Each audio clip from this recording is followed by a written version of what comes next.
Mastery book summary इन हिंदी। पढ़िए इस किताब के सभी चैप्टर्स की summary. Chapter 1, find your inner calling and talent. सबसे पहले अपने अंदर झांकिए और देखिए आपको क्या अच्छा लगता है। आपको कौन सा काम करके खुशी मिलती है और आप में कौन सा टैलेंट है।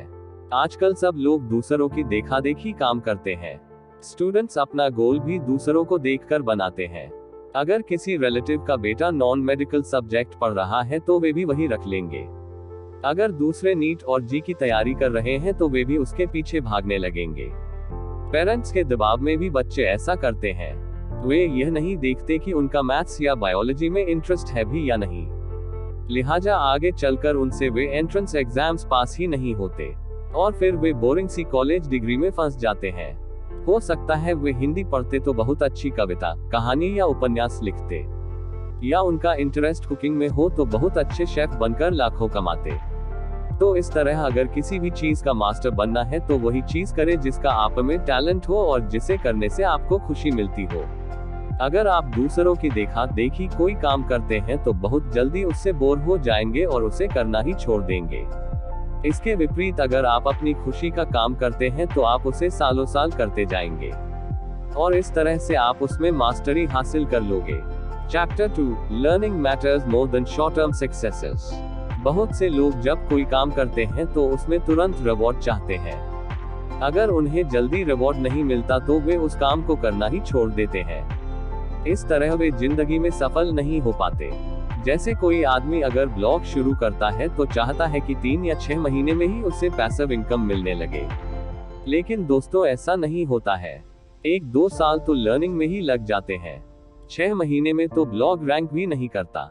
गूगल उसे सैंडबॉक्स में रख देता है। वो ये देखता है कि यह व्यक्ति कहीं ब्लॉग जल्दी से छोड़ तो नहीं देगा। अगर वो छोड़कर भाग जाता है तो ऐसे ब्लॉग को गूगल रैंक ही क्यों करेगा, क्योंकि इससे उसके रीडर्स को बाद में वह ब्लॉग नहीं मिलेगा और यूजर एक्सपीरियंस खराब होगा। इसलिए शुरू में लर्न करने पर ध्यान देना चाहिए न कि अर्न करने पर। कुछ लोग शॉर्टकट अपनाते हैं लेकिन उसका उन्हें बहुत खामियाजा भोगना पड़ता है। जैसे ब्लैक हैट सेव करके गलत बैकलिंक बना लेते हैं, लेकिन जल्दी ही गूगल की पेनल्टी लग जाती है और उनका ट्रैफिक नीचे चला जाता है। इसलिए शुरू में ब्लॉगिंग से जुड़ी हर चीज सीखिए। अगर आप आज अमरूद का पेड़ लगाते हो तो क्या 3 महीने में ही फल तोड़ने चले जाओगे? 1-2 साल तक तो उसकी ग्रोथ में ही लग जाते हैं। इसी तरह ब्लॉग होता है, उसे ग्रो होने में आज की तारीख में 1 या 2 साल का वक्त लगता है, क्योंकि कंपटीशन बहुत बढ़ गया है। लेकिन एक बार जब ब्लॉग अर्न करने लगता है तो सारी जिंदगी आपको देता रहेगा। इसलिए लॉन्ग टर्म की सोचे न कि शॉर्ट टर्म की। ऐसा करने से आपको हर चीज में सक्सेस मिलेगी। चैप्टर 3, फाइंड ए मेंटर मास्टरी समरी इन हिंदी। सक्सेस पाने के लिए लाइफ में एक मेंटर होना ही चाहिए। बहुत से स्पोर्ट्स पर्सन हमेशा कोच रखते हैं। कोच उनसे अच्छा खिलाड़ी नहीं होता है, लेकिन वह उनमें एक डिसिप्लिन डाल देता है। उन्हें रोज एक निश्चित समय में ग्राउंड में बुलाता है, वहां निश्चित टाइम के लिए उन्हें प्रैक्टिस करवाता है। ऐसा सालों साल चलता रहता है। इससे एक नियम बन जाता है और वे प्लेयर्स अपने स्पोर्ट्स में मास्टरी हासिल कर लेते हैं। ऐसे ही अगर आपको बिजनेस चलाना है तो आपको मेंटर की जरूरत पड़ती है। बहुत बार आपके टीचर्स भी आपके मेंटर्स बन जाते हैं। ऐसे ही ब्लॉगिंग शुरू करनी है तो भी आपको मेंटर चाहिए।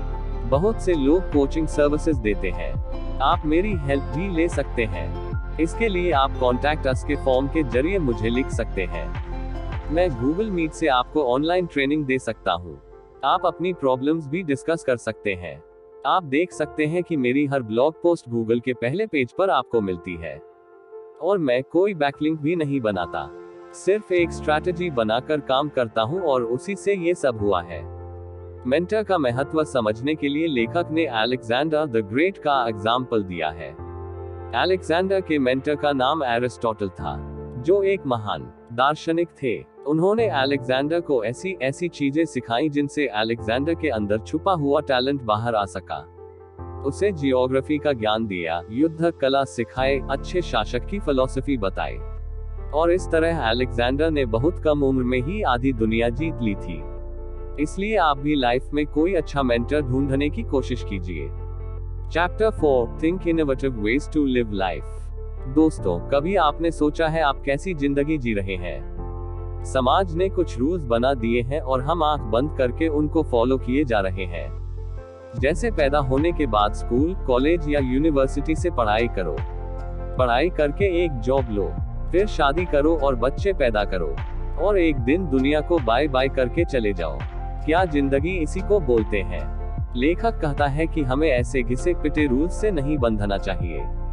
हमेशा जीने के नए तरीकों के बारे में सोचना चाहिए। अपने अंदर के टैलेंट को देखिए और उसका इस्तेमाल कीजिए। टैलेंट का मतलब सिर्फ पेंटिंग, राइटिंग, पोएट्री, सिंगिंग आदि ही नहीं है। आपने देखा होगा आजकल कितने लोग चाय की फ्रैंचाइज लगाकर ही इतने अमीर हो गए हैं। उन्होंने असली फ्रीडम हासिल कर ली है, मिडिल क्लास लाइफ से भी और टाइम से भी। उन्हें 9-5 बजे वाली जॉब की जरूरत नहीं है। वे अपनी मर्जी के मालिक हैं, जब चाहे जहां चाहे काम कर सकते हैं। इसलिए आप भी किसी नए आइडिया पर काम कीजिए। जरूरी नहीं है कि आप आज ही सफल हो जाएं, बल्कि 40-50 की उम्र में भी अगर कुछ नया कर सको तो अच्छा है। कुछ भी नया करने की कोई उम्र नहीं होती। आप किसी भी एज में नई हॉबी शुरू कर सकते हैं, जैसे गिटार सीखना, घुड़सवारी, स्विमिंग सीखना आदि। छोटी से छोटी इनोवेशन भी आपकी जिंदगी को नया मीनिंग दे देगी। इसलिए इस पर जरूर विचार करें। Chapter 5, children are problem solver. बच्चों का दिमाग काफी एक्टिव होता है। वे हर प्रॉब्लम को सॉल्व करने की कोशिश करते हैं। इसके लिए वे तरह तरह के क्वेश्चंस पूछते हैं, लेकिन दूसरे लोग उन क्वेश्चंस से तंग आकर उनका जवाब नहीं देते। वरना बच्चे किसी भी प्रॉब्लम को सुलझा सकते हैं। साथ ही बच्चों में बहुत ज्यादा क्यूरियोसिटी होती है। वे हर चीज के बारे में जानना चाहते हैं। उन्हें कोई खिलौना दीजिए और वे उसे तोड़ फोड़ कर ये देखने की कोशिश करते हैं कि उसके अंदर क्या है, वो काम कैसे कर रहा है। वहीं दूसरी ओर जब हम लोग बड़े हो जाते हैं तो सोसाइटी के रूल्स पर चलने लगते हैं। हम किसी भी चीज के बारे में जानना छोड़ देते हैं। हम रिस्क लेने से डरने लगते हैं। जैसे कोई आदमी एक बोरिंग जॉब कर रहा है तो वो उसे करता ही चला जाएगा। बेशक उसमें एक्टिंग का टैलेंट हो तो भी वो ज्यादा ट्राई नहीं करेगा, क्योंकि उसे ये रिस्की लगता है। लेकिन बिना रिस्क लिए कोई भी प्रॉब्लम सॉल्व नहीं हो सकती। इसलिए बच्चों जैसी क्यूरियोसिटी बनाए रखिए और सवाल पूछते रहिए, दूसरों से नहीं बल्कि खुद से। एक ना एक दिन उनके उत्तर मिल ही जाएंगे। Chapter 6, train your mind to solve problems. अपनी प्रॉब्लम्स को सॉल्व करना सीखिए। हर प्रॉब्लम का सल्यूशन मिल सकता है अगर आप ठीक से सोचेंगे तो। बहुत से लोगों ने कोविड क्राइसिस में जॉब खो दी थी, लेकिन कुछ लोगों ने ऐसे में नए स्टार्टअप्स भी लगा दी थी। एक लड़के ने बिना एक भी पोस्ट लिखे ब्लॉग लगा दिया था। सबसे पहले उसने बैंक से 1 लाख का लोन लिया, जिससे उसने डोमेन और होस्टिंग खरीद ली। फिर फाइवर से एक कंटेंट राइटर को हायर करके ब्लॉग पोस्ट्स लिखवाई। फिर एक्सपर्ट्स से SEO भी करवाया। एक ही साल में उसका ब्लॉग 1 लाख कमाने लगा। उसने अपना लोन भी चुका दिया और अब अच्छी खासी इनकम होती है। तो दोस्तों, यह एग्जाम्पल है कि किस तरह से हम मुश्किल से मुश्किल सिचुएशन में भी खुद को सक्सेसफुल बना सकते हैं। कोई भी प्रॉब्लम सॉल्व करनी हो तो हमें अपने ब्रेन को ट्रेन करना पड़ेगा। इसके लिए जितना हो सके अच्छी सेल्फ हेल्प की किताबें पढ़िए। जब हम किताब पढ़ते हैं तो हमारा दिमाग सोचने लगता है, और यह थिंकिंग ही दिमाग को ट्रेन करती है, उसे मजबूत बनाती है। कुछ लोग YouTube के वीडियोस देखते हैं, लेकिन उनसे हमारे दिमाग की ट्रेनिंग नहीं हो पाती, क्योंकि उसमें हम कुछ भी इनोवेट नहीं कर पाते, सब कुछ पका पकाया मिल जाता है। इसलिए रोजाना एक सेल्फ हेल्प बुक की समरी पढ़ने की आदत डालिए। इसमें 10 मिनट ही लगते हैं। यूरोप के लोग सबसे आगे इसलिए हैं क्योंकि उनमें पढ़ने की आदत होती है। हमेशा उनके हाथ में आपको कोई किताब दिख जाएगी, लेकिन ऐसा इंडियन में नहीं पाया जाता। अगर आप पूरी किताब नहीं पढ़ सकते तो कम से कम समरी पढ़ लीजिए। इससे आपका दिमाग हमेशा एक्टिव रहेगा, मोटिवेटेड रहेगा और नया ज्ञान भी मिलेगा। यही मेरे ब्लॉग हिंदी प्रोनोट्स का उद्देश्य है। Chapter 7, technique for problem solving mastery book summary इन हिंदी।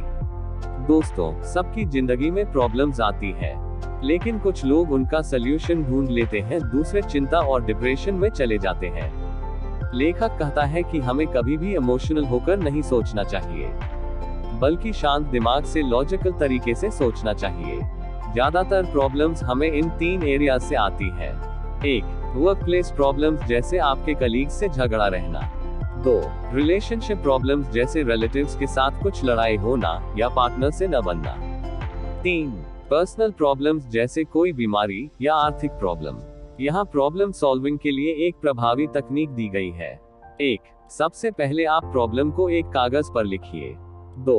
फिर उसके जितने भी सॉल्यूशंस आपके दिमाग में आते हैं उन्हें लिख लीजिए। 3. अब देखिए किन सॉल्यूशंस में आप इमोशनल हो रहे हैं या गुस्से में लिखे गए हैं, उन्हें काट दीजिए। 4. जो सॉल्यूशंस बच जाते हैं उनमें बेस्ट कौन सा है। 5. अब बेस्ट सॉल्यूशंस को लेकर एक स्ट्रैटेजी बनाइए कि आप इसको कैसे अप्लाई करेंगे। जैसे एग्जांपल्स के लिए मान लेते हैं आपका किसी कोलीग से झगड़ा हो गया है, तो इसका सॉल्यूशन क्या हो सकता है। आपका लगातार उसके बारे में सोचते रहना कोई सॉल्यूशन नहीं है।